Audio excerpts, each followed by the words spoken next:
Assalamu alaikum, hello and welcome to Africa This Week with me, Adam Amini. Today we'll be having a special look into the Eritrean diaspora's demands for British Prime Minister Theresa May to help lift economic and arms sanctions that were imposed on Eritrea in 2009 and 2011. Many argue this has led Eritrea to become a more secretive state.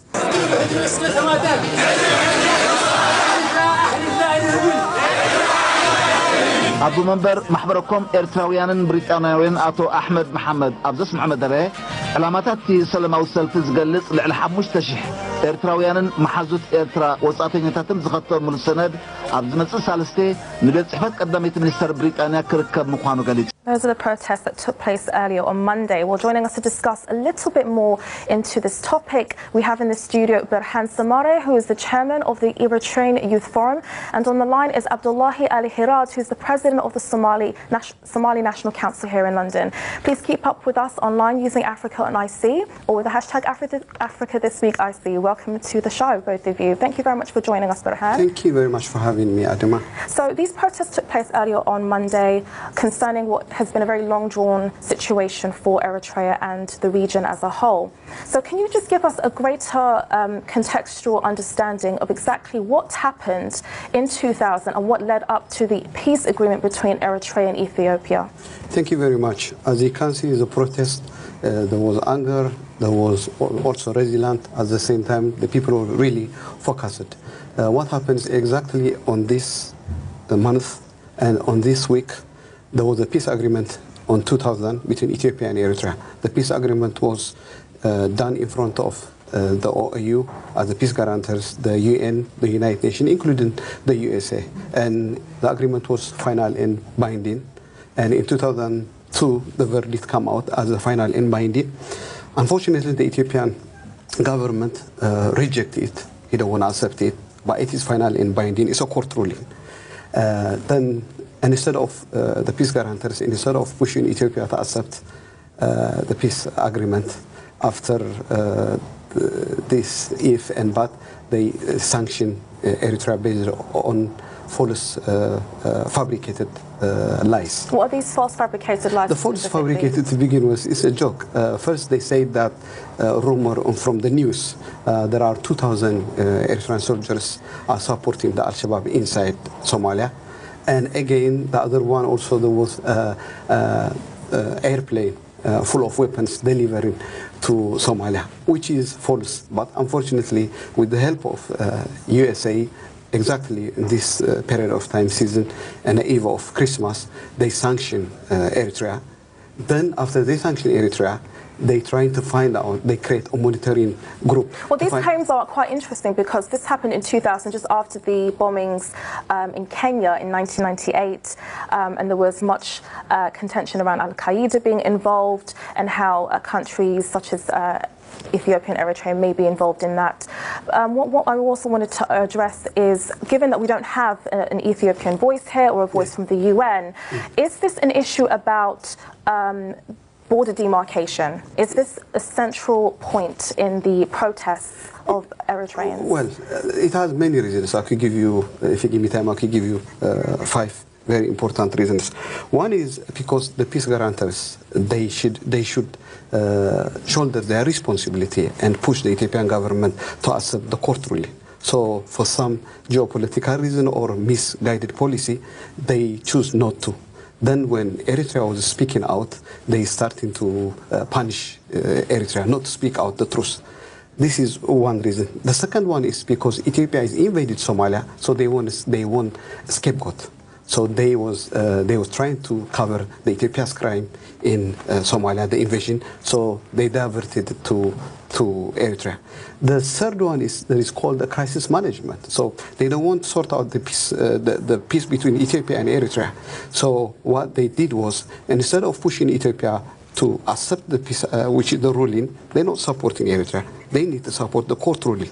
Instead of doing that, they are trying to isolate Eritrea. There is misinformation, many bad names. So what happened in this process? They perpetuated the crisis.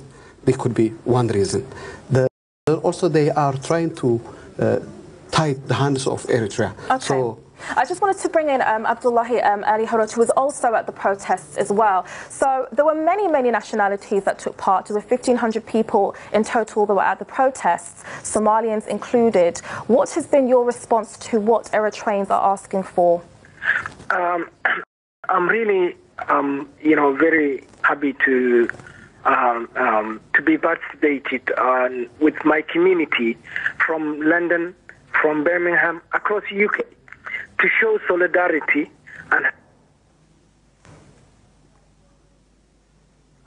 Okay, I think we just lost Abdullahi there, but I'll just come back to you about this issue of solidarity and the fact that the East African diaspora, apart from maybe some people from the Ethiopian side, came together for this. How significant was that for you? It was really significant. What happened at this particular time is because the international community failed to take its responsibility, now the problem is the minority regime in Ethiopia is still trying to divert its internal crisis by creating external problem with neighbors, with Somalia, with Eritrea. And this unites us. Even the Oromo, even the Amhara, even the Ogadenyan, they are coming with the Eritrean side because they know that the minority government in Ethiopia is trying to use as a diversionary from the internal crisis. This united us. Okay. Because this is ruling as well.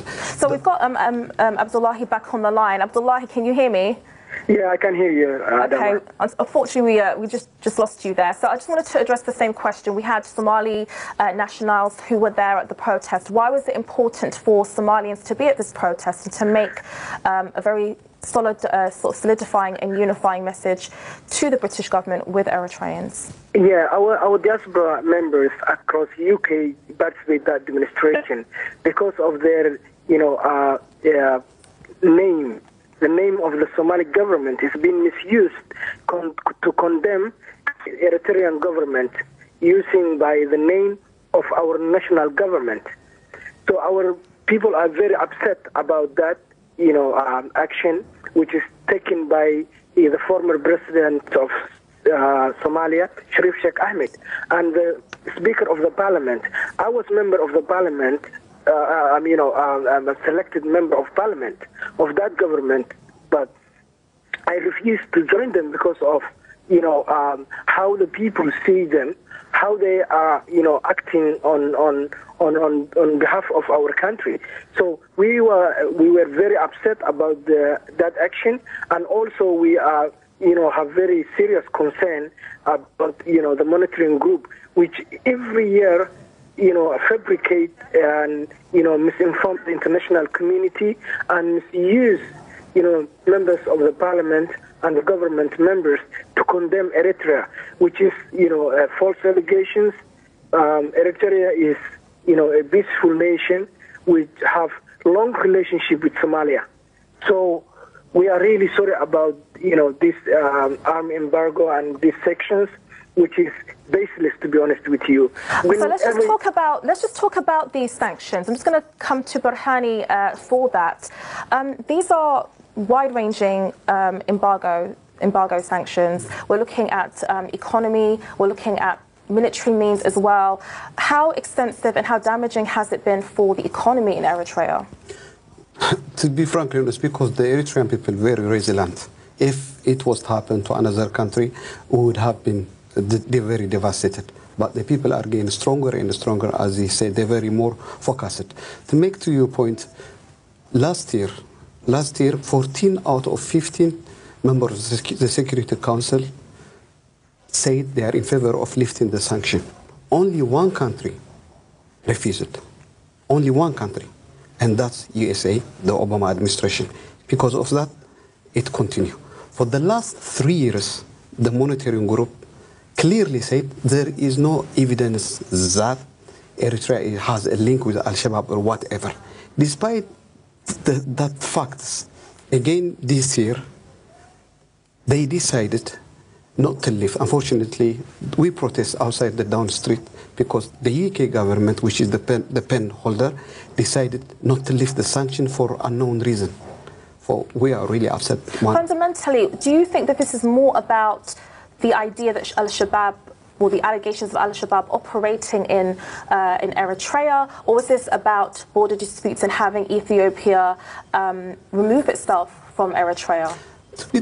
To be frankly honest, this is about crisis management policy. You know, you could engage with on positive way with countries, or you could engage with the crisis management. What we're calling now is the British government, the US government, to engage with the Horn African people or countries in a positive way, in a most prosperous way, in most stable way, instead of using a crisis management.